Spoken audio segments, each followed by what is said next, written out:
বিসমিল্লাহির রহমানির রহিম। আসসালামু আলাইকুম। নীতি সহজ রান্নার সমাহারে আপনাদের সবাইকে স্বাগতম জানিয়ে আজকে আবারও চলে আসলাম খুবই মজাদার এবং আমার অনেক পছন্দের একটি রেসিপি নিয়ে। সেটি হলো চর্বি দিয়ে ছোলার ডাল রান্নার রেসিপি। আমি ছোলার ডাল রান্না করছি, আপনারা চাইলে এখানে মুগ ডালটাও রান্না করতে পারেন চর্বি দিয়ে ঠিক একইভাবে। তো চলুন দেখে নিই কীভাবে রেসিপিটি তৈরি করছি। আর রেসিপিটি দেখতে দেখতে যদি আপনাদের কাছে ভালো লাগে তাহলে অবশ্যই লাইক কমেন্ট শেয়ার করতে ভুলবেন না। তো চলুন দেখে নিই কীভাবে রেসিপিটি তৈরি করছি। তো এখানে আমি ছোলার ডাল নিয়ে নিয়েছি 1 কাপ পরিমাণ। ডালটা আমি আগের দিন রাতের বেলা পানি দিয়ে ভিজিয়ে রেখেছিলাম। এভাবে আগের দিন রাতের বেলা ডালটা ভিজিয়ে রাখলে কিন্তু খুব সহজে খুব তাড়াতাড়ি ডালটা সেদ্ধ হয়ে যায়। তবে আপনাদের যদি আগের দিন রাতের বেলা ডালটা ভিজিয়ে রাখতে মনে না থাকে বা হাতে এত সময় না থাকে তাহলে আপনারা 2-3 ঘন্টাও কিন্তু একটু গরম পানির মধ্যে ডালটা ভিজিয়ে রাখতে পারেন। সেক্ষেত্রে কিন্তু ডালটা সেদ্ধ হতে একটু বেশি সময় লাগবে। তো এখন আমি এই পানিটা ফেলে দিয়ে ডালটা সেদ্ধ করার জন্য প্রেসার কুকারের মধ্যে ঢেলে নিব।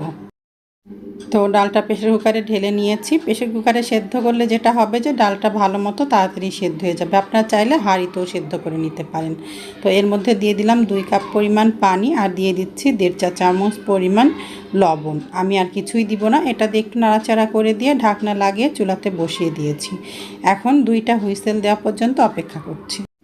তো চুলার জালটা হাই হিটেই ছিল। একটি হুইসেল দেওয়ার পরে চুলার জালটা মিডিয়াম লো হিটে বা মাঝারি থেকে একটু কমে করে দিয়ে আরেকটি হুইসেল দিয়ে নিয়েছে। এখন আমি দেখে নিব ডালটা সেদ্ধ হয়েছে কিনা। তো ডাল কিন্তু খুব ভালো মতো সেদ্ধ হয়ে গেছে, যেহেতু আগের দিন রাতেরবেলা ডালটা ভিজিয়ে রেখেছিলাম এই জন্য খুবই ভালো মতো সেদ্ধ হয়ে গেছে। আপনারা কিন্তু 2টার বেশি হুইসেল দিবেন না, দরকার হলে 2টি হুইসেল দিয়ে ঢাকনা খুলে দেখে নেবেন ডালটা সেদ্ধ হয়েছে কিনা। যদি দেখেন যে ডালটা সেদ্ধ হয় নাই তাহলে আরও একটি হুইসেল দিয়ে নেবেন। আচ্ছা, আপনারা যদি মুগ ডাল দিয়েও রান্না করতে চান সেক্ষেত্রে 1টি বা 2টি হুইসেল দিয়ে নিলেই হবে। তো এখন আমি এখানে নিয়ে নিয়েছি চর্বি। যে চর্বিগুলো সহজেই সেদ্ধ হয়ে যায় বা গলে যায় সেই চর্বি নিতে হবে, খুব বেশি শক্ত চর্বিটা নিতে হবে না। আপনারা দেখেই বুঝতে পারছেন আমি কি ধরনের চর্বিটা এখানে ব্যবহার করেছি। আর চর্বিগুলো আমি ছোট ছোট টুকরো করে কেটে নিয়েছি। আমি এখানে গরুর চর্বি নিয়েছি, আপনারা চাইলে খাসির চর্বিটাও এখানে ব্যবহার করতে পারেন। তো এখন আমি এখানে চুলাতে একটি পাত্র বসিয়ে দিয়েছি, তার মধ্যে দিয়ে দিচ্ছি আমি প্রায় 4 টেবিল চামচ পরিমাণ তেল। আপনারা তেলটা আপনাদের পরিমাণ অনুযায়ী কম বেশি করে নিয়ে নিতে পারেন। তো তেলটা হালকা গরম হয়ে গেছে। এখন এর মধ্যে দিয়ে দিচ্ছি 4টি এলাচ, 3টি লবঙ্গ, 2টি দারচিনি আর এখানে আমি নিয়ে নিয়েছি 3টি মতো তেজপাতা। এগুলো সব আমি তেলের মধ্যে দিয়ে দিচ্ছি। এখন এগুলো আমি একটু 1 মিনিট মতো তেলের মধ্যে ভেজে নিচ্ছি। তো তেলের মধ্যে ভেজে নিয়েছি 1 মিনিট মতো। এখন এখানে আমি নিয়ে নিয়েছি প্রায় 1 কাপ পরিমাণ পেঁয়াজ কুচি। পেঁয়াজ কুচিটা এখন তেলের মধ্যে দিয়ে আমি গোল্ডেন ব্রাউন কালার করে ভেজে নিচ্ছি। এই ডাল রান্নাটা কিন্তু খেতে ভীষণ মজার হয়। অনেক সময় আমরা বাজার থেকে মাংস নিয়ে আসলে তার সাথে অনেকটা চর্বি থাকে, সেই চর্বিটা ফেলে না দিয়ে কিন্তু এইভাবে ডাল রান্না করে খেলেও ভীষণ ভালো লাগে।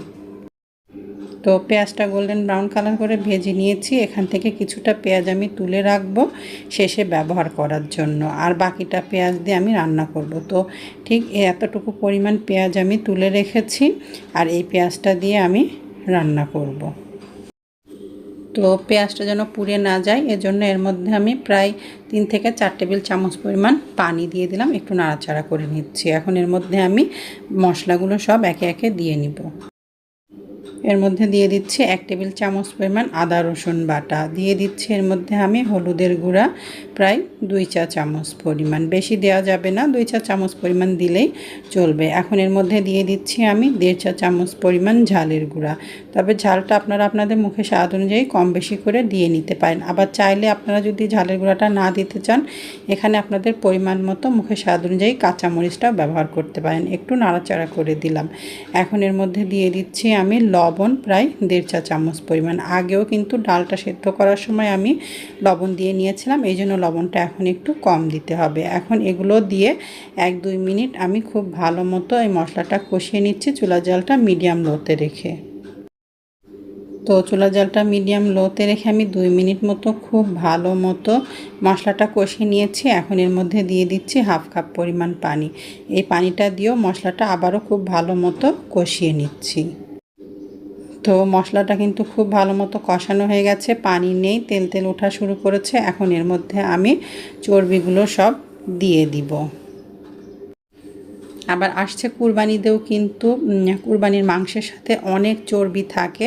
তো আপনারা চাইলে সেই চর্বিগুলো ফেলে না দিয়ে ফ্রিজে রেখে দিতে পারেন। মাঝে মাঝে চর্বি দিয়ে এভাবে ডাল রান্না করেও খেতে পারেন। তবে এখানে কিন্তু যে চর্বিগুলো একটু নরম হয়, সহজেই গলে যায়, সেই চর্বিগুলোই ব্যবহার করতে হবে। খুব বেশি শক্ত শক্ত চর্বি কিন্তু এখানে ব্যবহার করলে সেই চর্বিগুলো সেদ্ধ হতে অনেকটাই বেশি সময় লাগে। তো এখন আমি চর্বিটা দিয়ে প্রায় 4-5 মিনিট মতো আমি খুব ভালো মতো চুলার জালটা মাঝারিতে রেখে কষিয়ে নিয়েছি। দেখেন তেল ওঠা শুরু করেছে। এখন এর মধ্যে আমি দিয়ে দিলাম পানি।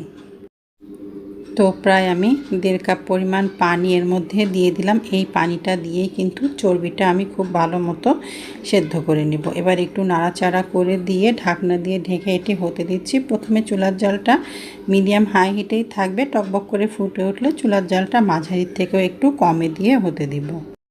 তো কিছু সময় হতে থাক, তারপর আমার রেসিপিতে ফিরে আসছি। তো প্রায় 20 মিনিট মতো হয়ে গেছে। এখন আমি একটু ঢাকনাটা খুলে নিচ্ছি আর দেখে নিচ্ছি যে চর্বিটা ঠিকমতো সেদ্ধ হয়েছে কিনা। আপনারাও কিন্তু 15 মিনিট বা 20 মিনিট পরে ঢাকনাটা খুলে একটু দেখে নিতে পারেন যে চর্বিটা ঠিকমতো সেদ্ধ হয়েছে কিনা। যদি দেখেন যে চর্বিটা সেদ্ধ হয় নাই, তাহলে আরও কিছু সময় ঢাকনা দিয়ে ঢেকে এটি হতে দিতে পারেন। আর যদি দেখেন যে চর্বিটা সেদ্ধ হয়ে গেছে, তাহলে তো আর ঢাকনা দিয়ে ঢেকে এটি সেদ্ধ হতে দেওয়া লাগবে না। তো দেখেন চর্বিটা কিন্তু খুব ভালো মতো সেদ্ধ হয়ে গেছে। আমি আগেই বলেছি যে এমন চর্বি নিতে হবে যে চর্বিগুলো একটু নরম নরম, সহজেই গলে যায় বা সেদ্ধ হয়ে যায়, এমন চর্বিটা ব্যবহার করবেন। বেশি শক্ত শক্ত চর্বি ব্যবহার করলে কিন্তু চর্বিটা সেদ্ধ হতে অনেক বেশি সময় লাগবে। তো এখন আমি যেহেতু চর্বিটা সেদ্ধ হয়ে গেছে, চুলার জালটা হাই হিটে করে দিয়ে পানিটা একেবারে কমিয়ে নিব। তো দেখেন চুলা জালটা হাই হিটে করে দিয়ে পানিটা একেবারে কমিয়ে নিয়েছি। আর কতটা সুন্দর লোভনীয় দেখা যাচ্ছে, আর কতটা সুন্দর তেল তেল উঠে এসেছে। তো এখন আমি এর মধ্যে ঢেলে দিব সেই আগের থেকে সেদ্ধ করে রাখা ডাল। আর অবশ্যই ডালে সেদ্ধ করার সময় একটু বেশি পানি দিবেন, তাহলে যেটা হবে যে এই বেশি পানিটা সহই কিন্তু এই ডালটা এর মধ্যে ঢেলে দিতে পারবেন, আর এক্সট্রা বেশি করে পানি দেওয়া লাগবে না। তো এখন আমি একটু নাড়াচাড়া করে মিশিয়ে নিচ্ছি।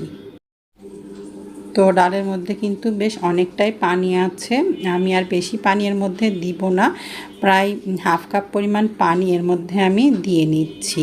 আর আপনারা আপনাদের পরিমাণ মতো পানিটা কম বেশি করে দিয়ে নিতে পারেন। যদি ডালটা অনেক বেশি ঘন খেতে চান, তাহলে পানিটা কম করে দিতে পারেন। আর যদি ডালটা একটু পাতলা আমার মতো করে রান্না করতে চান, তাহলে আমার মতো পানিটা দিবেন। তো ঢাকনা দিয়ে ঢেকে এখন আমি বেশ কিছু সময় হতে দিচ্ছি। তো প্রায় এখানে 6-7 মিনিট হয়ে গেছে, টকবক করে ফুটে উঠেছে, পানিটা একটু কমে গেছে। এখন একটু আমি নাড়াচাড়া করে দিচ্ছি। আর লবণটাও আমি চেখে দেখেছিলাম, একেবারে পারফেক্ট হয়েছে, আর লবণ দেওয়া লাগবে না। আর ডালটা তো সেদ্ধ হওয়ার কিছু নাই, আগের থেকেই ডালটা আমি সেদ্ধ করে নিয়েছিলাম। তো এখন আমি এর মধ্যে কিছু উপকরণ দিয়ে নিচ্ছি। এখন এর মধ্যে আমি 6-7টি মতো কাঁচামরিচ দিয়ে দিলাম। এখন দিয়ে দিচ্ছি এর মধ্যে আমি হাফ চা চামচ পরিমাণ গরম মশলার গুঁড়া, আর দিয়ে দিচ্ছি এর মধ্যে আমি হাফ চা চামচ পরিমাণ চিনি। তবে চিনিটা অপশনাল, আমি আমার নিজস্ব মুখে স্বাদের জন্য দিচ্ছি, আপনারা না দিতে চাইলে বাদও দিতে পারেন।